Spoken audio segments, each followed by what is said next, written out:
कह रहे हैं कि जन सुराज में और प्रशांत किशोर की जो अपनी सोच है, हमारा आंदोलनों में कोई यकीन नहीं है। किसी भी आंदोलन से दुनिया में, अगर आप थोड़ा बहुत पढ़े लिखे व्यक्ति हैं, पढ़िएगा तो आपको पता चलेगा कि फ्रांस की क्रांति को अपवाद के तौर पर छोड़ दीजिए तो दुनिया में किसी भी आंदोलन से मानव सभ्यता के विकास में कोई बहुत बड़ा योगदान नहीं हुआ है। जैसे बिहार में जेपी का आंदोलन हुआ, उससे बिहार की व्यवस्था नहीं सुधरी। कई लोगों को लगता है जब जेपी से नहीं सुधरा तो जनसुराज से कैसे सुधरेगा। हम आपको बताते हैं क्यों नहीं सुधरा।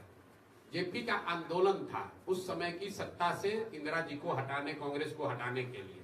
उस आंदोलन की आंच इतनी थी कि आपने सत्ता से इंदिरा जी को हटा दिया, लेकिन जेपी के आंदोलन में बिहार को बदलने बनाने की कोई व्यवस्था नहीं की गई थी, इसलिए वो हुआ नहीं। और ये सिर्फ जेपी के आंदोलन की बात नहीं है, मैं कह रहा हूं दुनिया में जितने आंदोलन आज तक जीवन में हुए, जितने मानव सभ्यता के इतिहास में हुए हैं, क्यों ऐसा है? क्योंकि आंदोलन जो है वो तेज हथियार के जैसा है।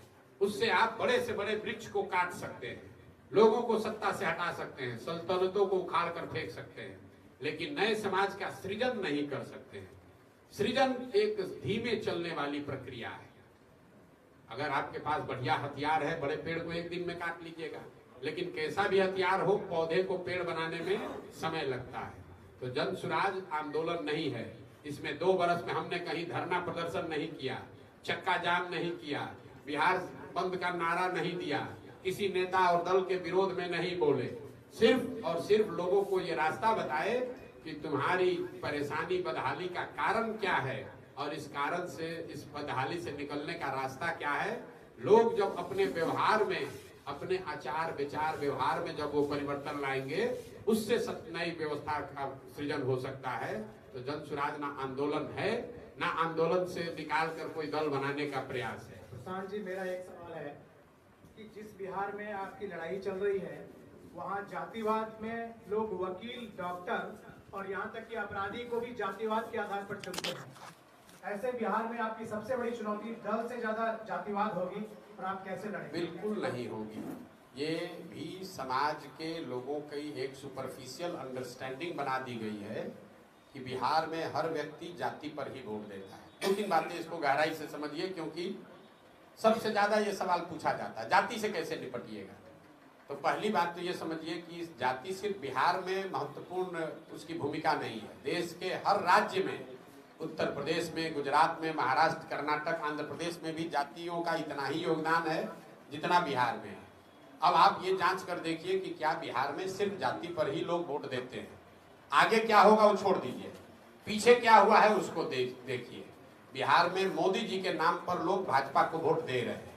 तो मोदी जी के जाति के कितने लोग बिहार में रहते हैं, आप बता दीजिए। क्या मोदी जी, भाजपा को वोट देने वाला हर व्यक्ति मोदी जी के जाति का है? नहीं है। लालू जी के वोट का एक बहुत बड़ा आधार मुसलमानों का आधार है। वहाँ जाति को धर्म से रिप्लेस किया गया। अब आ गए ना, अभी तो आपने कहा सिर्फ जाति है, अब आ रहे धीरे धीरे। आपने कहा सिर्फ जाति है, आप खुद कह रहे नहीं, वहाँ जाति के अलावा धर्म भी है। मुसलमान जो है वो लालू जी के जाति का नहीं है। 18% वोट है, मुफ्त में ये वोट आरजेडी को देता है, वो तो लालू जी के जाति का नहीं है। क्यों देता है? आप कहिएगा भाजपा के डर से देता है। तो बिहार में सिर्फ जाति पर वोट पड़ता है, ये भ्रम मत पालिए। मैं आपको उदाहरण देकर समझा देता हूँ। 2000 यहाँ बिहार में 1984 में कांग्रेस पार्टी को बहुत बड़ी सफलता मिली, राजीव गांधी के नेतृत्व में दिल्ली में सरकार बनी। बिहार में भी कांग्रेस को बहुत बड़ी सफलता मिली। आपसे पूछेंगे तो आप बताइएगा कि भैया वो वोट, उस समय जो इंदिरा गांधी की मृत्यु हुई थी, उससे जो सहानुभूति की लहर बनी, उसकी वजह से कांग्रेस को वोट पड़ा। इसको लिख लीजिए कि इंदिरा गांधी की मृत्यु हुई, उससे जो बनी सहानुभूति की लहर थी, उसमें समाज के हर वर्ग ने कांग्रेस को वोट दिया।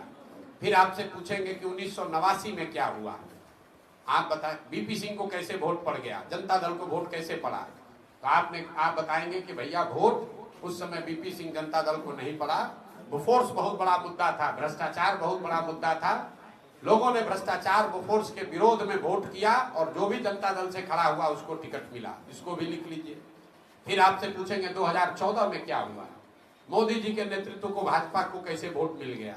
आप बताइएगा भाजपा को वोट नहीं मिला, भाजपा का तो कुछ है ही नहीं बिहार में। बिहार के नेता तो लालू नीतीश थे। लेकिन मोदी जी का इतना बड़ा छवि बन गया, एक व्यक्ति का ने पूरे समाज का जो परिकल्पना है उसको जीत लिया, तो लोगों ने सब जाकर, बड़े छोटे सब ने जाकर वोट दिया मोदी जी को। फिर पूछेंगे 2019 में क्या हुआ, आप बताइएगा भैया। बहुत कांटे का लड़ाई था, लेकिन जो पुलवामा हुआ ना, उसके बाद से सब लोग जाकर पुलवामा के नाम पर भाजपा को ही वोट दे दिया। ये 4 उदाहरण क्यों दे रहे हैं, ये आप लोगों को भी का भी प्रशिक्षण हो रहा है, इसको लिखिए। ये 4 चीज क्या बताती है। 84 एक घटना है, किसी बड़े व्यक्ति की मृत्यु और मृत्यु से उपजी हुई सहानुभूति की लहर।